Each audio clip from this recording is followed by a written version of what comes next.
The rain on Zeta Varn drummed like a war march, hitting the sleek metal rooftops and sending shimmering trails down the tinted windows of the shuttle terminal. Commander Dax Rourke stepped off the magrail transport, one boot splashing into a puddle of greenish water that hissed faintly on contact.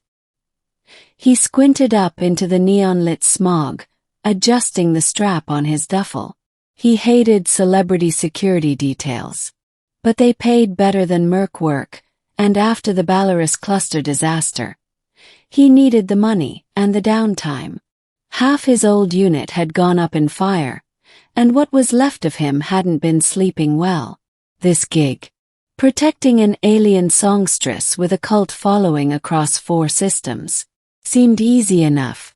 Show up, stand guard, keep groupies and creepy diplomats from getting too close, then move on.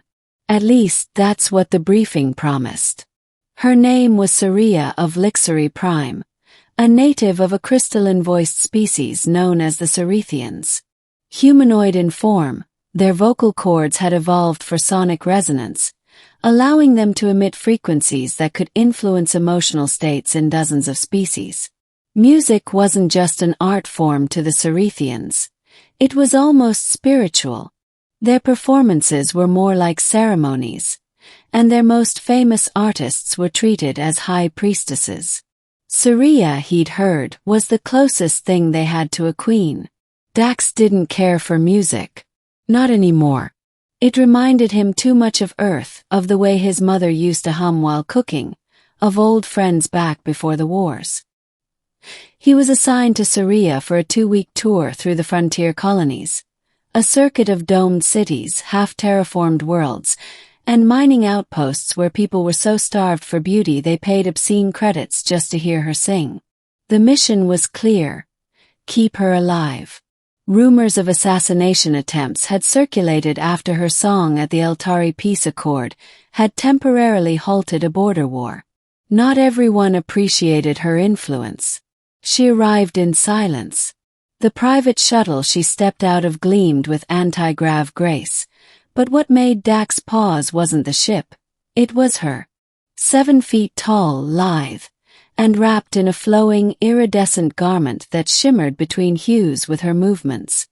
Her skin was a smooth opal white, almost translucent under the glow of terminal lights, and her eyes, violet with no pupils, seemed to see through him.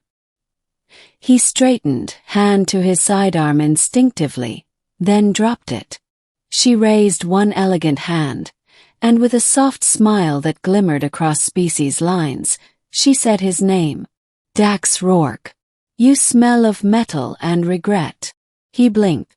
You Cerethians always start with insults, or am I special? She tilted her head, amused. Only special ones smell like you. First days. The tour began without incident.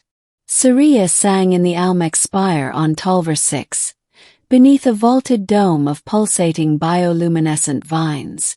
Dax stood at the edge of the crowd, scanning for threats as her voice filled the space. He had to activate oral dampeners after the first 5 seconds. The music affected him too strongly. He wasn't there to cry or feel wonder. He was there to kill whoever tried to kill her. But even through the filter, her voice reached something deep. It wasn't just beautiful. It was alive. After each performance, she would retreat into her chamber, rarely speaking to anyone except her translator, a hovering AI drone named NWXX, who acted like a smug librarian.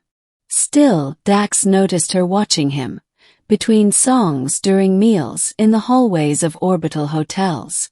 One evening, after her performance on Verdun Station, she approached him directly. You don't listen to me, she said softly, standing beside him on the observation deck. I hear enough, Dax replied, arms crossed. Then you hear nothing. Her voice had none of the melodic power it did on stage. It was human, tired even. He turned. With all due respect, Lady Saria. Just Saria. Saria, I'm not here to be moved by art. I'm here to keep you breathing. And yet, something in you stopped breathing a long time ago. He stared at her, unsure how to answer. She reached out and lightly touched his chest, over his heart. This is why you can't hear me, she whispered. Not with these. She tapped his earpiece. But with this. Assassins in Harmony. The attack came 4 days later on Creighton 4. The performance was held in an old mining hollow converted into a concert hall, with metal scaffolding, rusted supports, and bad lighting. Dax had doubled the perimeter and personally checked every attendee, but somehow a cloaked drone made it past security. As Saria's voice reached its crescendo, the air shimmered. A pulse blade drone uncloaked, diving straight toward the stage. Dax moved before he could think. The crowd scattered in panic. He fired 3 shots mid-air, hitting the drone's rotors, but it wasn't enough. It spiraled out of control, still heading straight for Saria. She didn't run. She stood firm, hands lifted, as if singing would stop the machine. He leapt, tackled her to the ground just as the drone exploded above them. Debris rained down. His armor took most of it. He opened his eyes, blood in his mouth, and found her looking up at him, one hand gently on his cheek. You heard me, she whispered. Falling without gravity. After that night something changed. They began talking more, not just casual talk but deep conversation. She wanted to know about his past, his scars, his nightmares. She spoke of her people, of what it meant to bear the weight of voices, of how her kind often suffered emotional collapse from absorbing too much grief through their music. I don't just sing, she said once, her voice like smoke. I feel. Every song carries the sorrow of thousands. Do you know what it's like to cry with 100 hearts? Dax nodded slowly. I used to command a unit. Lost them. Cry for 10 every night. Can't imagine 100. And when she looked at him then, it wasn't like royalty observing a soldier. It was a woman seeing someone broken like her. That night she sang a private song for him. Just him. In a quiet cabin aboard their ship. No tech recording, no backup harmonics. He removed the dampeners. She sang of soldiers who came home in pieces. Of stars that watched silently as lovers turned to ash. Of one man with iron in his chest but glass in his soul. He wept. And when it ended, she came to him, touching her forehead to his. In Cerethian culture that was more than intimacy. 'Twas communion. Warriors and witnesses. The final performance was on the Los Red, a hostile mining world orbiting twin suns. It had the highest security risk, but also the largest payout.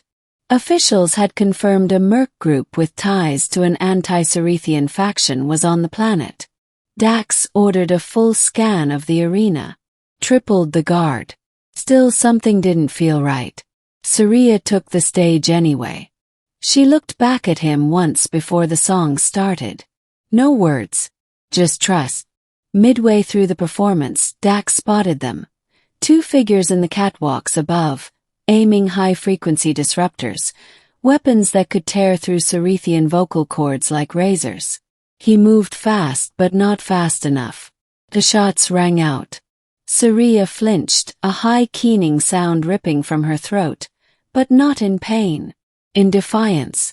Her voice rose, not in melody, but in weaponized resonance. The air shimmered. The weapons shattered mid-aim. The assassins were hurled from the rafters as if by sonic gravity. When silence fell, the crowd roared.